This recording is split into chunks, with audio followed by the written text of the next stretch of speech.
যে স্বামী স্ত্রী যে আছে এরাও চার ধরনের। একজন স্বামী স্ত্রী উভয়ে জান্নাতে যাবে, স্বামী স্ত্রী উভয়ে মুমিন, উভয়ে নেককার দিনদার। ফজরের নামাজে যখন মসজিদে আসে স্ত্রীকেও উঠায় দেয়, তাকেও জায়নামাজে বসায় দিয়ে আসে। তো এই যে নেককার, স্বামীও নেককার স্ত্রীও নেককার, এরা উভয়ই জান্নাতে যাবে। এমনকি হাদিসের মধ্যে আসছে জান্নাতে আল্লাহ তাআলা যে হৌর দিবেন, এই দুনিয়ার স্ত্রীকে এই হৌরের চাইতে 70 গুণ সুন্দর বানায়া, 70 গুণ সুন্দরী বানায়া সমস্ত হৌরদের নেতা হিসাবে দিয়ে দিবে। দুনিয়াতে স্ত্রী স্বামী উভয়ই জান্নাতে যাবে। আরেকজন স্বামী স্ত্রী এরা উভয়ে জাহান্নামে যাবে। কেন? এরা গুনাহগার ছিল।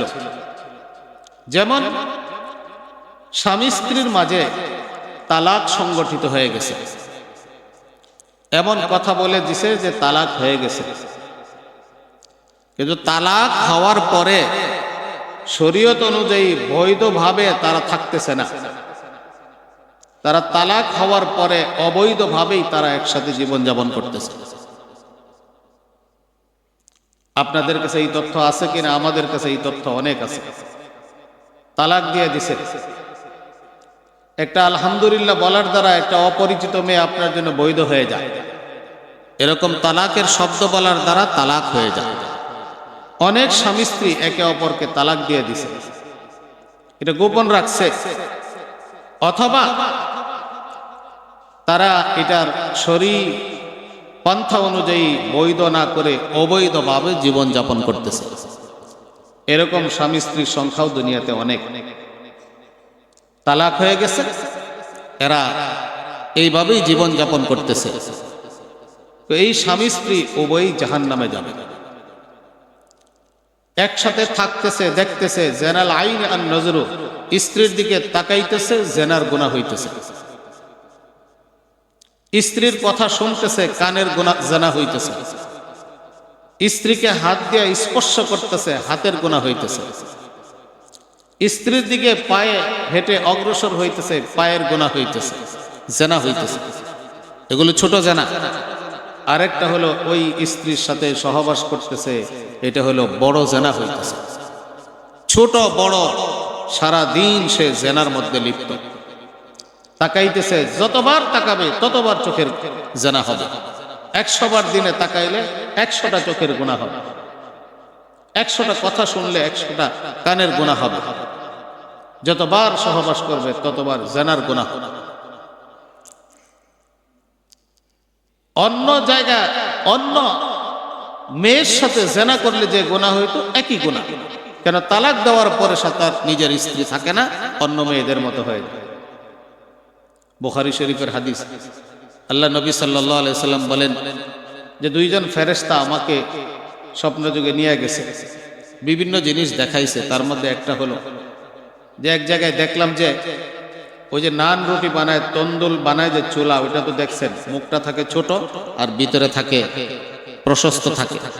এরকম বিশাল বড় একটা চুলা, মুখটা সংকীর্ণ, ভিতরে অনেক বড়, ধাউ ধাউ করে আগুন জ্বলতেছে। আর ওখানে কিছু পুরুষ এবং মহিলা উলঙ্গ, এরা আগুন যখন ধাউ ধাউ করে উপরের দিকে উঠে, তারাও উপরের দিকে উঠে। আবার আগুন যখন নিচের দিকে চলে যায়, তারাও নিচের দিকে চলে যায়। একেবারে উলঙ্গ আর চিৎকার, এরকম শাস্তি দিতেছে। আল্লাহ নবী সাল্লাল্লাহু আলাইহি সাল্লাম জিজ্ঞাসা করছেন এরা কারা? তো উত্তরে বলছে এরা হলো আপনার উম্মতের জেনাকার পুরুষ এবং নারী, এদেরকে এই শাস্তি দেওয়া হইতেছে। এই জন্য আখিরাতের এই কঠিন শাস্তি থেকে বাঁচার জন্য, কঠিন শাস্তি থেকে বাঁচার জন্য যাদের এই অবস্থা আছে যে বিবাহ বিচ্ছেদ হয়ে গেছে, এরপরেও থাকতেছি, জেনার মতো লিপ্ত হইতেছি, প্রতিদিন একবার জেনা করার কারণে যদি এই আগুনে জ্বলতে হয় তাহলে কতবার জেনা হইতেছে। এই জাহান্নামের বড় শাস্তি থেকে বাঁচার জন্য আমাদেরকে পৃথক হয়ে যাওয়া দরকার। শরীয়ত অনুযায়ী আমাদেরকে পুনরায় যদি বিবাহ করার সুযোগ থাকে, পুনরায় বৈধভাবে স্ত্রীকে গ্রহণ করা, অন্যথায় আলাদা হয়ে যাওয়া, এই গুনাহ থেকে বেঁচে যাওয়া। কি মরতে হবে, সবাইকে কবরে যেতে হবে। আল্লাহর নবীর হাদিস কখনো মিথ্যা না। সবাইকে এই গুনাহের সম্মুখীন হতে হবে। এই জন্য যারা লজ্জা স্থানের গুনার মধ্যে লিপ্ত, বিশেষ করে এই ধরনের বড় গুনার মধ্যে লিপ্ত, তারা আজকের থেকে তওবা করে, আজকে লাইলাতুল বারাত, আল্লাহ তাআলা মানুষের তওবাকে কবুল করবেন, মানুষকে মাফ করে দিবেন। আজকের থেকে তওবা করে কালকের থেকে আমি সংশোধন হয়ে যাব।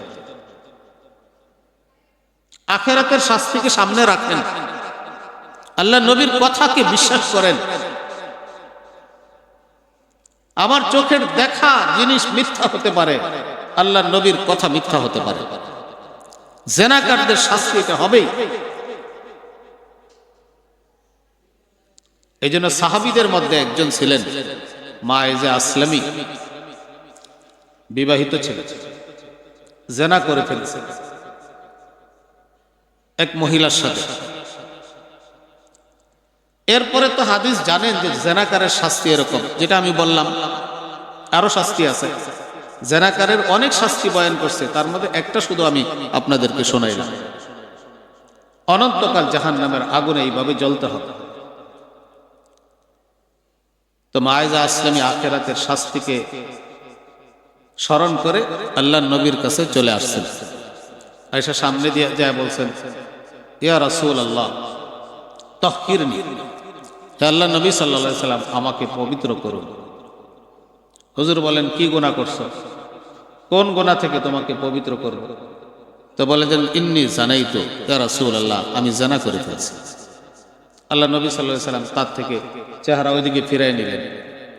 সে ওইদিকে গেলেন, ডানে গেলেন, একই কথা বললেন, ইয়া রাসূলুল্লাহ ইন্নী জানাইতু তাহহিরনি, আমি জানা করেছি, আমাকে পবিত্র করেন।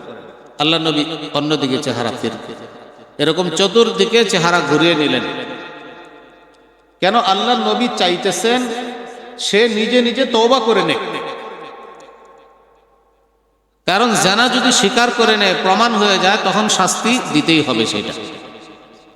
আল্লাহ নবী চাচ্ছেন যে সে নিজে নিজে তওবা করে নেয়। আল্লাহ নবী দফা করতে চাইতেছেন তার থেকে। চতুর্দিকে ঘুরে ঘুরে বলছে, আমাকে পবিত্র করেন, আমি জানা করেছি, আখিরাতের শাস্তি আমি সহ্য করতে পারবো না। আল্লাহ নবী সাল্লাল্লাহু আলাইহি সাল্লাম সাহাবাদেরকে বলছে, আবিহি জুনুন, এই লোকটা কি পাগল নাকি? পাগলামি বশত এই কথা বলতেছে, জানা করছে না সুস্থ মস্তিষ্কের? তো লোকেরা বললো, জানা সে পাগল না, সুস্থ মানুষ। এরপরে আল্লাহ নবী সাল্লাল্লাহু আলাইহি সাল্লাম বললেন যে তার মুখে একটু গ্রাণ সঙ্গ, মদ খাইছে কিনা, মাতাল হয়ে এই কথা বলতেছে কিনা। তো সাহাবীরা তার মুখের কাছে শোঙ্গার পরে দেখে যে না, মদের দুর্গন্ধ আসে না। সে নিজেই বলছে, ইয়া রাসূলুল্লাহ আমি পাগলও না, আমি মদও খাইনি, আমি জেনে শুনে বলতেছি, আমাকে আখিরাতের এই শাস্তির থেকে বাঁচান। এরপরে আল্লাহ নবী সাল্লাল্লাহু আলাইহি ওয়াসাল্লাম তাকে বাঁচানোর জন্য আরো কৌশল ইখতিয়ার করছে। বলছে, না তুমি জানা করো নাই, তুমি হয়তো তাকে স্পর্শ করছো অথবা জড়ায়ে ধরছো, এই ধরনের কিছু কথা বলে আল্লাহ নবী চাইতেছেন সে নিজে নিজে তওবা করে নেয়। কিন্তু এই মায়েজা আসলামী সে আখিরাতের শাস্তিকে স্মরণ করে, যে দুনিয়ার শাস্তি আমাকে দিয়ে দেখ, আখিরাতের শাস্তি থেকে আমি বেঁচে যাই। তখন আল্লাহ নবী সাল্লাল্লাহু আলাইহি ওয়াসাল্লাম বলছেন যে ইসলামের মধ্যে বিবাহিত পুরুষ বা মহিলা যদি জিনা করে, তার শাস্তি হলো পাথর নিক্ষেপ করে হত্যা করা। এটা হলো ইসলামের বিধান। আর অবিবাহিত যদি থাকে 100 বেত্রাঘাত করা। তো সে যেহেতু বিবাহিত ছিল, এই জন্য সাহাবাদেরকে বলছে যে মসজিদে নববীর সামনে একটা জায়গা আছে, জানাজা পড়া হতো, ওই জায়গায় নিয়ে তাকে পাথর মেরে হত্যা করে। তো সাহাবা একরম পাথর মারতেছিলেন। তো পাথর খাওয়া তো সহজ কথা না, কঠিন কথা। তো একটা বড় পাথর মাথার মধ্যে যখন লাগছে, ফোয়ারার মতো রক্ত বের হয়েছে, সহ্য করতে না পেরে দৌড় দিয়ে পালাইতে চাইছে, সাহাবা একরাম ধরে ফেলছে, ধইরা তারপরে পাথর মেরে তাকে হত্যা করছে। আল্লাহ নবীর কাছে এসে বলছে, ইয়া রাসূলুল্লাহ, পালাইতে চাইছিল, আমরা ধইরা তাকে হাত লাগাইছি, হত্যা করছি। আল্লাহ নবী সাল্লাল্লাহু আলাইহি সাল্লাম বলছেন, যাইতে দিতা। সে পালাইতে চাইছিল, তাকে পালাইতে দিতা। কেন? সে এমন তওবা করছে যে তার এই তওবাটাকে যদি পুরা আরব জাহানের গুনাহগারদের মাঝে বন্টন করে দেওয়া হয়, পুরা আরব জাহানের গুনাহগারদের গুনাহ মাফ হয়ে যাবে। সে এত তওবা করছে। এরপর আল্লাহ নবীর কাছে ওই মহিলা আসছে, ইয়া রাসূলুল্লাহ, আমাকেও পবিত্র করেন, আমি তো জিনা করে ফেলছি। তো আল্লাহ নবী তাকেও বাঁচাইতে চাইতেছেন। সেই মহিলার ভিতরে খোদার ভয় ছিল যে আখিরাতের শাস্তি আমি ভোগ করতে পারবো না, দুনিয়ার শাস্তি হয়ে যাক, হালকা শাস্তি। বলে, ইয়া রাসূলুল্লাহ, আপনি কি তাকে বাধা দিতে চাচ্ছেন? আযাব থেকে বাঁচাইতে চাইতেছেন, যার পেটে জিনার কারণে বাচ্চা হয়ে গেছে? আল্লাহ নবী বলেছেন, তাই নাকি? হ্যাঁ।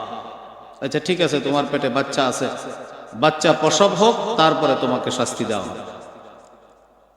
তো বাচ্চা প্রসব হওয়ার পরে আসছে, ইয়া রাসূলুল্লাহ, আমাকে শাস্তি দেন।